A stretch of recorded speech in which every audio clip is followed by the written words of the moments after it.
안녕하세요. 사이펜사들입니다. 오늘은 SC의 중간 항소 가능성 그리고 항소를 하면 어떻게 되는지 같이 한번 알아보려고 방송을 진행하고 있습니다. 자, 첫 번째로 요즘에 이런 게 굉장히 많아요. 리플 라이브, 빅 XRP 이벤트, 라이브 에어드롭 이런 게 있는데 이런 에어드롭 나오는 순간에 벌써 이거는 빅 X입니다. 절대로 하시면 안 되고요. 특히나 요즘에 그 인플루언서를 사칭을 하는 거죠. 이렇게 블루 체크마크 요즘에 돈 주면 다 하기 때문에 이런 거에 현혹되지 마시고요. XRP는 돈입니다. 돈을 왜 줄까요? 아무 이유 없이 이제 말이 안 되는 거고. 재밌는 거는 이런 거 나오잖아요. 요즘은 99%가 다 XRP예요. 왜 그럴까요? 그러니까 이거를 진행하는 애들도 XRP의 가치를 알아서 XRP만 막 굉장히 많이 모으고 싶다 그런 거 아닐까요? 자, 그리고 지금 기관들이 XRP 투자에 다가오고 있습니다. 이렇게 말하고 있는데 폴리사인의 최고 경영자 잭 맥도날드, 이제 이분은 굉장히 성공하신 분이고 기관에서 일을 하신 분이고요. 폴리사인 같은 경우 리플사랑 굉장히 밀접한 관계가 있고 리플의 CTO 데이빗 슈럴츠도 여기 경영진에 들어가 있습니다. 홈페이지에도 나와 있죠. 자, 이분의 인터뷰 짧으니까 잠깐만 들어보시겠습니다. I think the Ripple ruling around XRP not being a security is also going to have favorable implications on institutions starting to look more broadly at this area as a suitable place to invest. 이번에 리플사의 XRP가 증권이 아니라는 결과를 얻으면서 기관들의 관심도 높아졌다. 기관들이 특정 자산에 투자를 하는 것과 안 하는 것과는 정말 차이가 많습니다. 금액적인 것도 있고요. 기관들 같은 경우에는 정말 확실하면 승부를 안 걸죠. 이제 그런 부분에서 XRP의 중장기 투자는 굉장히 밝다. 저는 그렇게 판단하고 있습니다. 자, 그리고 요즘에 중간항소 얘기가 많이 나와가지고 저도 계속 찾아봤는데요. 이게 조금만 배경을 아셔야 되니까 테라폼레스랑 SEC 제가 최대한 쉽게 말씀을 한번 드려보겠습니다. 자, 여기 중간항소 얘기가 나온 게 왜 나왔냐면은 지금 여기 보시는 것처럼 SEC죠. 여기 Security Exchange Commission, 그다음에 테라폼레스의 권도용 이렇게 나와 있습니다. 그리고 요게 지금 키워드인데요. Motion to Dismiss. 요게 그 법적으로 뭐 어떻게 되는 게 아니라 당장 이게 지금 호소문에 가까운 거예요. 그러니까 Motion to Dismiss. 영어에서 이제 디스가 나면 약간 좀 부정적인 거나 이제 그런 게 있죠. 디스미스 그러면 바로 사건을 기각해달라. 누가? 테라폼랩스에서 요거를 이제 요청을 한 겁니다. 조금 더 말을 알아야지만 더 알아듣기가 쉬우니까요. 일단 기본적으로 모션 투 디스미스 같은 경우는 사건을 기각해달라는 피고의 요청입니다. 이제 이런 거고요. 좀 더 자세히 말씀드리면은 여기 내용을 들으면은 이제 천천히 제가 말씀드릴게요. SC랑 권도용 테라폼레스랑 지금 재판 과정에 있는 거잖아요. 근데 갑자기 얼마 전에 리플사의 약식 판결 결과가 나온 거죠. 그러니까 테라 쪽 변호사가 때는 이때다, 우리의 타이밍이다 이러면서 호소를 하는 거예요. 그러니까 이게 바로 모션 투 디스미스, 법률 용어로는 이제 모션 투 디스미스, 이제 기각해달라 이런 건데, 테라 쪽 변호사가 리플 약식 판결을 예를 들면서 이번에 토레스 판사가 XRP 자체는 증권이 아니라고 그러지 않았냐, 오렌지 농장의 오렌지는 아니다, 이런 논리죠. 그러니까 SEC는 그렇게 되면 당연히 증권만 관여하는 업체라면 죄송합니다. SEC는 증권만 관할하는 정부 기관이지 않냐. 그러니까 테라폼랩스를 소송하는 것 자체가 부당하다. 이제 그러면서 리플사를 예를 든 거죠. XRP를. 자, 그래서 이건 논외인데요. 만약에 이게 기각이 되면은 이제 루나 클래식의 각 반등도 좀 어느 정도 가능성이 있다고 봅니다. 또 루클의 루나 클래식, 예전에 루나를 지금 이제 루나 클래식이라 그러는데요. 이제 베커가 이제 CG 바이낸스입니다. 그래서 이 소송권을 잘 보고 있고요. 뭐 중요한 소식이 나오면은 저도 또 공유를 드리도록 하겠습니다. 그러니까 지금 SEC가 마음이 복잡한 거죠. 그러니까 지금 현재 강한 척을 할 수밖에 없는 게 리플사 판결이 잘못되었구나, 이제 이렇게 되고 SEC가 인정을 해버리면은 어떻게 될까요?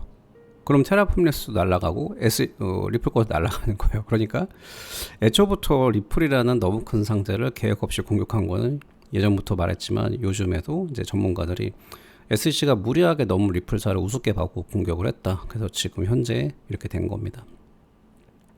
거기에 지금 또 정신이 없는데 이제 공화당 쪽에서도 SEC한테 굉장히 크리티컬 딜을 넣고 있는 상황이죠. 그러니까 SEC는 여러 가지로 굉장히 힘든 상황이에요.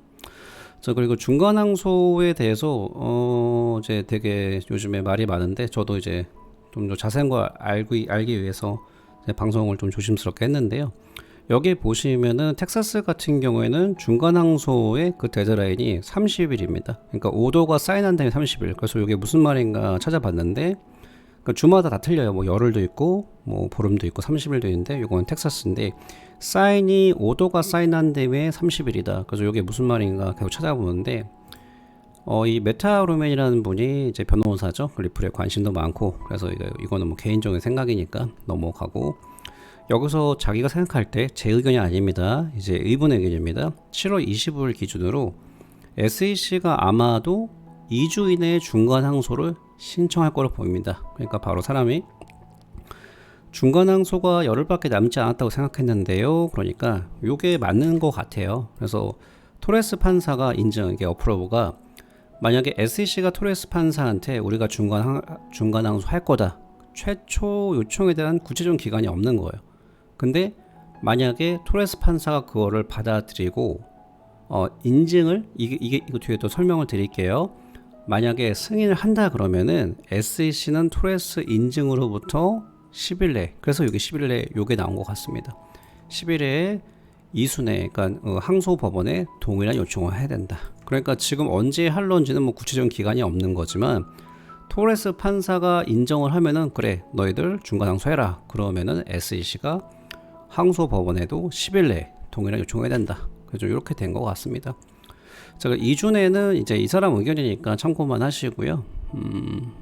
그리고 제가 이제 한번 이제 항소법원 쪽 찾아보면서 이제 제가 살짝 현타가 왔던 게 뭐냐면은 이게 되게 많잖아요. 항소법원이. 그러면서 예전에 동부지법, 동부지구, 남부지법 이렇게 보는데 이거 쭉 보면서 살짝 제가 현타가 온 거예요. 왜냐면은 제가 이거 볼 때마다 좀 자세히 보려고 노력을 하는데 이렇게 막 그 부시 대통령 때 임명자다 이러면서 여기까지 내려가 보니까 이제 정치 성향이 어떻지? 그런데 퇴직했구나, 죽었구나. 저랑 이게 아무런 관계가 없는 거예요. 그러니까 살짝 현타가 오는 게 내가 지금 XRP라는 자산에 투자를 하고 있는데 내가 지금 뭐 하는 건가? 정치세까지 알아보고 누구 죽었는지 이유까지 알아봐야 되나? XRP 투자가 쉽지가 않습니다. 자, 아무튼 간에 중요한 거는 제가 앞에 다시 말씀드린 거 여기에서 최초 요청 일단은 토레스 판사가 승인해야 돼요. 그러니까 SEC가 우리가 이걸 한다고 해서 당연히 할 수 있는 게 가능한 게 아니라 토레스 판사가 너네 그래 그러면은 뭐 항소 법원 해라 승인을 해줘야 돼요. 그러니까 허들이 첫 번째가 있는 거죠. 그럼 만약에 못 해주면 SEC는 이거 자체를 진행을 못 하는 거예요. 그러니까 이해하셨죠? 그리고 두 번째로 항소 법원에서도 SEC의 요구를 안 들어줄 수 있어요. 그러니까 두 가지 허들이 있는 거예요. 그러니까 SEC는 지금 고민이 많을 수밖에 없는 거죠. 첫 번째로 토레스 판사가 리젝션 하면은 모양새가 빠지는 거죠. 그리고 항소 법원에서 또 이걸 기각시키는 거, SEC 요청을. 그럼 또 모양새가 빠지고. 리플을 가만히 있을까요? 리플사도 계속 이런 식으로 모션도 디스미스 할 거고. 그래서 사람들이 지금 얘기하는 게 이거 진행되면은 1년, 2년 이상 걸린다. 이제 그렇게 나오는 겁니다. 말이. 자, 그래가지고 이제 이거는 제 개인적인 의견인데 참고만 하시기 바랍니다. 제가 얼마 전에 투표해서 지금 어떻게 할 것 같냐 이제 그 항소에 대해서 그래서 이제 합의 쇼 진행 중에 가장 많은 표를 얻었는데요. 그러니까 제 생각이에요. 다시 한번. 근데 저는 지금 SEC는 두 가지 카드를 가지고 있다고 봅니다. 첫 번째는 역시나 딜레이 작전이죠. 그동안 유일하게 했던 거, 가장 먹혔던 거, 할 수 있는 방법이 없으니까. 그러니까 계속 딜레이 작전. 그러면 결국은 항소를 한다고 봐요. 근데 항소를 해도 만만치가 않은 거죠. 지금 어떻게 될지 모르니까. 근데 지금 공판으로 배심원 공판으로 브래드랑 크리스의 공판 아직 남아 있는 거예요. 그렇게 되면은 정치적인 승리를 하지 않을까 그런 생각이 들어요. 뭐 항소를 진행한다 그래도 그 뒤에서는 좀 합의를 진행하지 않을까. 근데 리플사 같은 경우에는 큰 벌금을 내고 합의를 하면서 동시에 브래드랑 크리스 뭐 개인 공판도 조금 이제 거기에 대한 뭐 뒤에서 합의가 있지 않을까. 이렇게 되면 어떻게 되죠? 결과가 리플사는 사실 XRP에 대한 모든 명확성을 정말로 너무나 큰 무형의 자산을 얻게 되는 거죠.